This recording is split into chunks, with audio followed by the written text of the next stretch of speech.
words of Jesus are very interesting. I've taken a very short clip from YouTube. Those are the words of Jesus as recorded in the Gospel of Judas.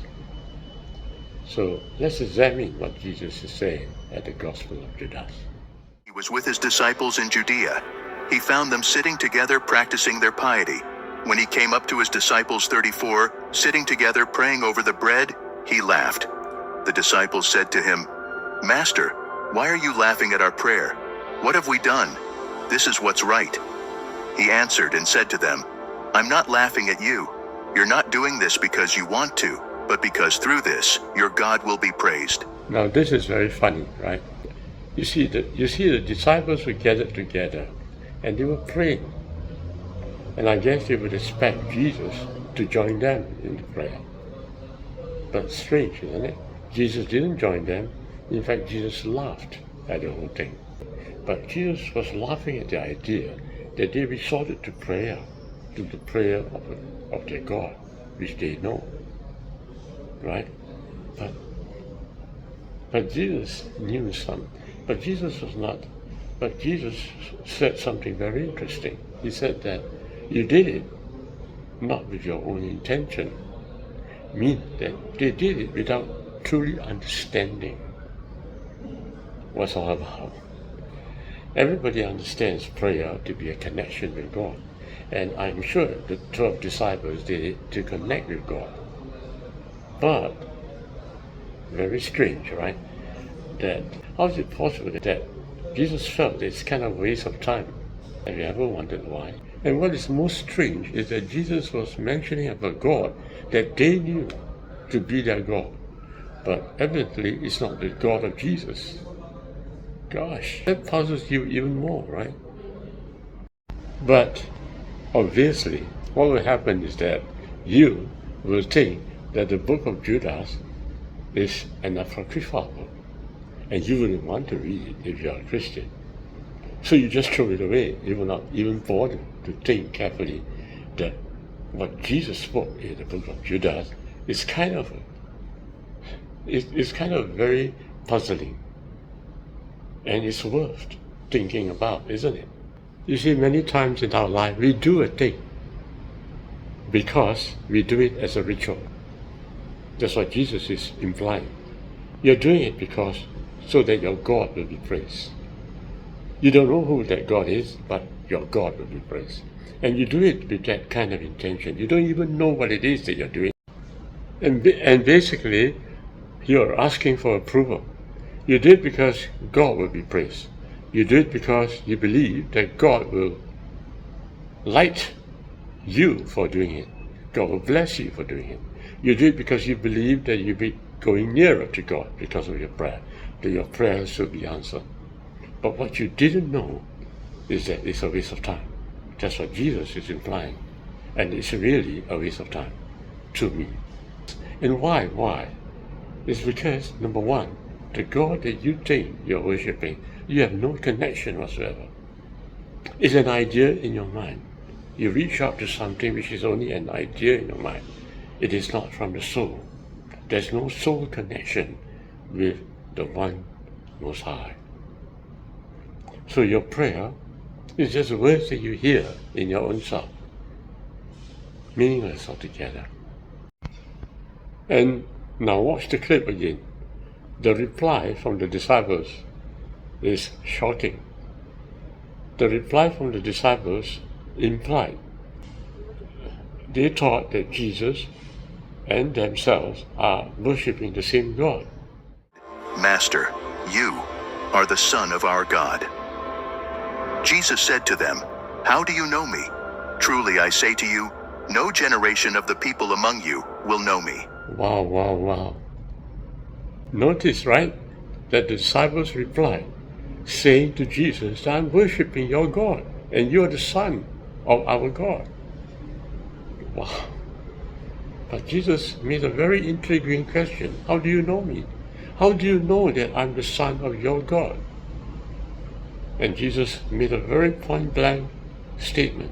I can tell you for a truth, none of you, not even for a lifetime of you, not for this whole generation. None of you will ever understand me. When his disciples heard this, they started to get angry and furious and started to curse him in their hearts. But when Jesus noticed their ignorance, he said to them, "Why are you letting your anger trouble you? Has your God within you and his stars 35 become angry with your souls?" You see, my good friend, how interesting it is. The way Jesus replied implied that whatever God that they are worshipping is the God that they created in their own mind. So that's why Jesus was suggesting, has your God angry with your soul? Jesus is asking them to think. Is the God that you believed in the true God, or is just only created in your own mind? And Jesus is talking to the disciples, the 12 disciples, mind you, in the book of Judas. It is obvious that they would get angry. It is obvious that the 12 disciples would get angry, because all along they thought that the God that they believed in is the God of Jesus. But Jesus is implying that the God that you're worshipping is only in your mind. And Jesus is saying, do you really know me, the I am which is inside you? If you don't know the I am which is inside you, whatever God that you are thinking that you're worshipping is just a mental God. It's a waste of time. Very, very interesting conversation that Jesus had with the disciples in this book of Judas. "If any of you is strong enough among humans to bring out the perfect humanity, stand up and face me." All of them said, "We're strong enough." But their spirits weren't brave enough to stand before him, except Judas Iscariot. Again, very interesting. The disciples didn't quite understand what Jesus is talking. And so it is true with all the religious people around. Jesus is referring to the me, the I am, but everybody is not understanding that at all. They only see the I am as a kind of a God that is in the mind. You see, if you conceive a God in your mind, whatever God that is only a concept in your mind. Get it straight. It's of no value. You must realize the me within you, for that alone is the one Most High. So Jesus is saying, do you understand me? Will you ever be able to become the man that you are meant to be? And what is the man that you are meant to be? It is the I am. The I am within you. Are you going to realize that? Or are you just simply going to worship gods and goddesses that you conceive in your mind? Or what's the purpose of doing that?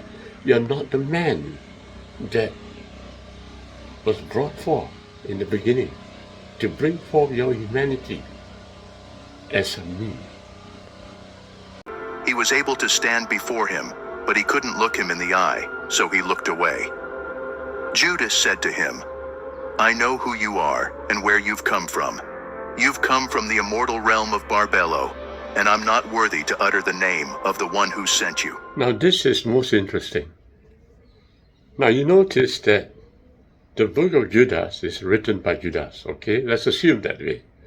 Now Judas responded, "I can know who you are."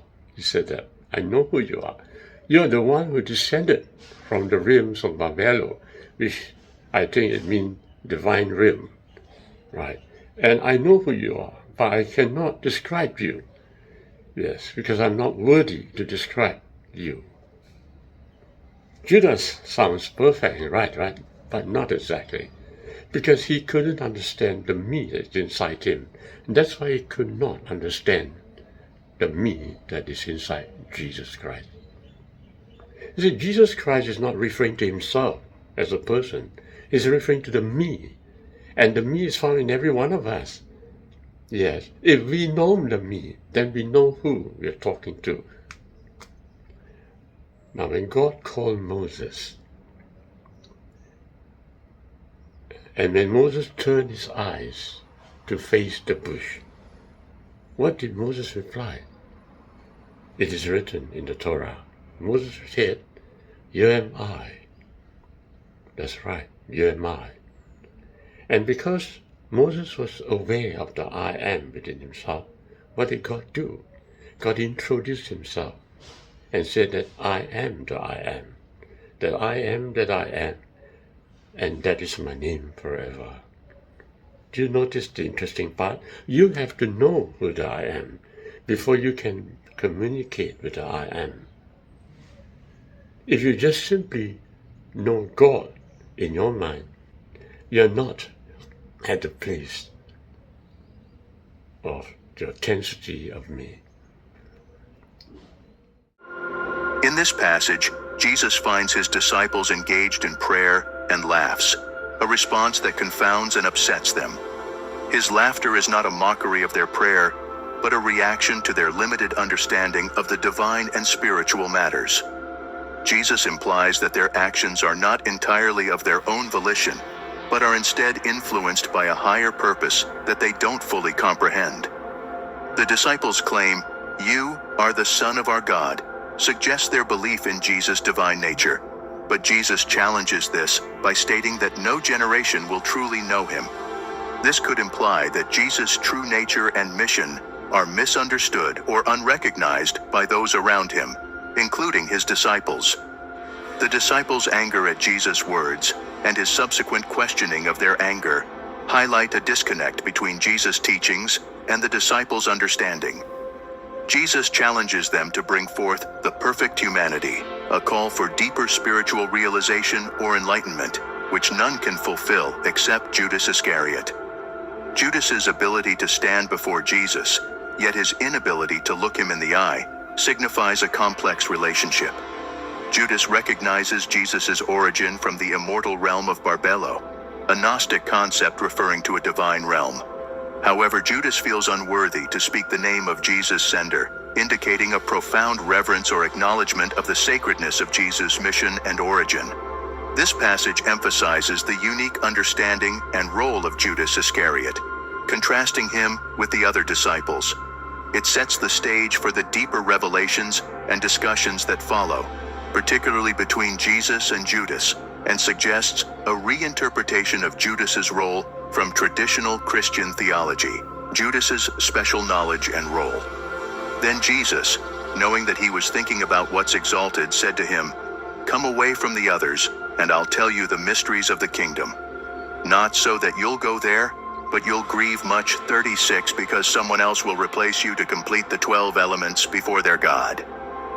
Judas said to him, "When will you tell me these things? And when will the great day of light dawn for the generation?" But when he said these things, Jesus left him. It is very incredible when I read the Gospel of Judas that I notice that Jesus realized that the 12 disciples, including Judas, will never come to a place where they will discover the I am. That's right. They visualize Jesus as God, perhaps, or of someone of divine nature. But they couldn't understand that what Jesus is saying is that, do you realize me? The me that is in everybody, including you right now. Do you realize that me? But if you do, then you have found God. I came from the me. Because you are also all coming from the same me. But if you don't, then you just be imagining God all the time, getting nearer to the God that you are imagining all the time, and it's come a pure waste of time. And this book is actually written by Judas, okay? No, if you assume that it's written by Judas, would just bounce up quickly and say, "I know you," right? "I know you. I know who you are." Well, everybody is saying that, right? Even all the disciples are saying, "I know who you are." And I think you think too. You're also saying and bouncing up in your chair and saying out loud, "I know who you are." Do you know me? That's the question I'm asking. Jesus is saying to everyone, even the 12 disciples, none of you will ever know the me.